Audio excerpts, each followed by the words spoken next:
Thank you, John, fellow Toastmasters and guests. Do you ever ask yourself how you go about making a decision? Maybe you ask your spouse or a friend, or maybe you call your mom. But wouldn't you agree that being able to make big, complex decisions is probably one of the best skill sets you can have? And tonight you're going to learn a powerful technique for making a decision. When I was a kid, I used to watch this TV show called Hogan's Heroes. It takes place in a German POW camp during World War II. And there's this one episode, it's a comedy, there's one episode where an unexploded bomb lands in a compound. And the camp is run by Colonel Klink, who's comically incompetent.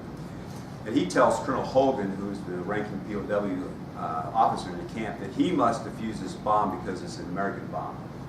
So it's out sitting out in the courtyard. So the scene is Colonel Hogan goes out to dismantle this bomb, and Colonel Klink is standing over him reading the directions on how to defuse this bomb. So Hogan's taking the bomb apart, and he gets all the way down to, there's nothing left of the bomb except there's two wires still connected to a timer. But the directions that Colonel Klink has ends, so they don't know what to do with these last two wires. So Hogan looks up to Colonel Klink and says, well, Colonel Klink, you're the boss here. You have to tell me which one of these wires I have to cut. So Klink has no idea, and he's all flustered. And he finally says to Hogan, he says, Hogan, cut the black wire.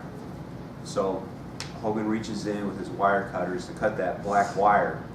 At the last second, he moves his hand and he snips a red wire instead. The clock stops, the bomb stops ticking, there's no explosion, and everyone's happy. We're saved. Except for Colonel Klink, and he's kind of miffed. He says to Hogan, Hogan, if you knew which wire to cut, why did you even ask me?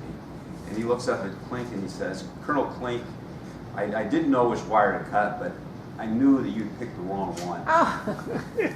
So that really stuck on me, and I thought, can I ever use that idea in my life, doing the opposite of somebody that's totally incompetent? So, years go by, and I'm married now. I'm married now. And I've got a wonderful wife. Her name's Ann. She's a nurse, smart person. But she had this one fatal flaw, that she didn't know how to read a map or follow directions. And we'd go on trips, and we would have big arguments because she would get us lost every single time. She was navigating. I would drive, she would navigate. And it really was causing a big problem in our marriage. Remember one time we're going somewhere, we're getting lost, we're hopelessly lost. And I look over at her, and she's got the map upside down. And I'm like, oh my God, something's got to change here. Something's got to change. So next time we're on a trip, I remember we're going to a wedding in Michigan, and I've been able to get us to the town where this wedding's taking place, but we're getting closer. We're on the interstate. So Ann's got the map and the directions, and I know we're going to have to get off the interstate pretty soon. So I say to Ann, I said, there's an exit coming up here. I think we might have to get off here. Can you look at our directions and tell us what we're supposed to get off here? So she starts, she's fumbling through the map and the directions, and we get up to the exit, and I say, Ann, you got to tell me to get off here now. And this whole time, now I'm thinking about Colonel Hogan and Colonel Klink and what am I going to do? And we get up to the exit, and she says, yes, get off here. And I go straight. And she says, Mark, I told you to get off here. And I said, yeah, I know, but I think it's actually this next exit up here. And sure enough, it was. If we would have got off there at the last exit, we would have got hopelessly lost. But it worked. This technique worked. And over the next several years, I did this probably 8 or 10 times with Ann. We'd be driving somewhere, and I'd ask her direction, and she caught on after a while. She was not that dumb. So what I had to do was I had to make a last-second decision for her. If we're coming to an intersection where I know we got to turn, I'd say, Ann, is it right or left? And if she said right, I'd go left. And this worked every single time. She got pretty upset about it. We don't get divorced, but I knew this technique worked, and I wanted to see, well, where else can I use this technique? So I was a trader at the Board of Trade, and so I wanted to see when I was down there if I could, find really bad traders. And I'd talk to people, find out who's really miserable, who's really I can tell is losing a lot of money. So what I wanted to do is, if I figured out who was really a really bad trader, I would just take the opposite side of their trade. It had to work, right? And there are trading strategies that professional firms, traders use that use this same concept. The way it works, is you can actually find this information. It's publicly available. What they do is they look to see what the retail, the speculator, the small trader is doing. Are they buying or selling in a certain market? And the idea of the strategy is they advise their clients to do the opposite of what the retail trader is doing, because the retail trader generally has the least amount of information, least amount of experience to know what to do. So whatever they're doing, we want to do the opposite. And I'll give you a recent example. A lot of you are probably wondering about Bitcoin, what to do. And I know, David, you're interested in Bitcoin. But I have no opinion on Bitcoin tonight, but just the way it's traded the last few months.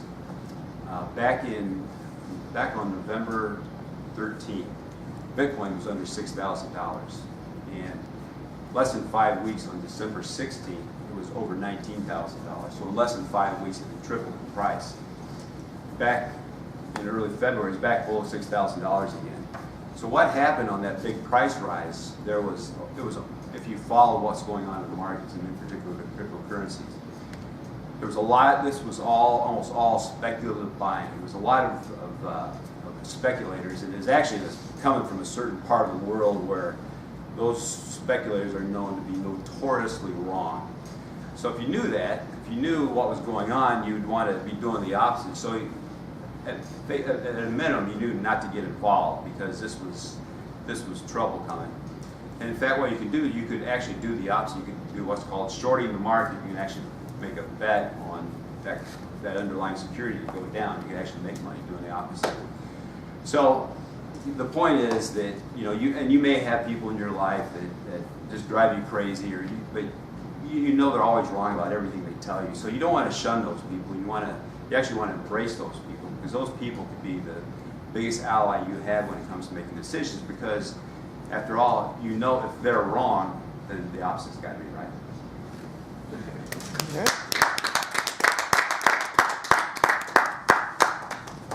Okay, thank you, Mark. The next speaker will be the Toastmaster, John. His speech is the election